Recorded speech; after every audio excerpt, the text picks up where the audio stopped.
Hello po sa inyong lahat. Ngayong hapon na ito ay aking i-share sa inyo ang mga sound effects na pwede po nating ma-download.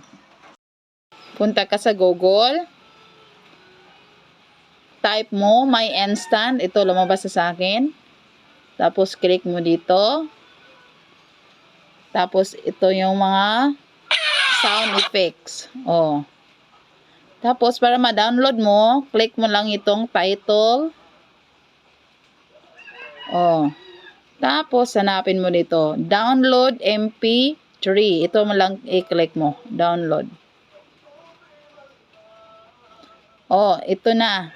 Ibig sabihin na download na po. Punta kayo dito sa CapCut at click mo lang itong new project. Ito sa aking napili. Add ko. Tapos punta ka ng audio. Click mo yung audio, tapos sounds.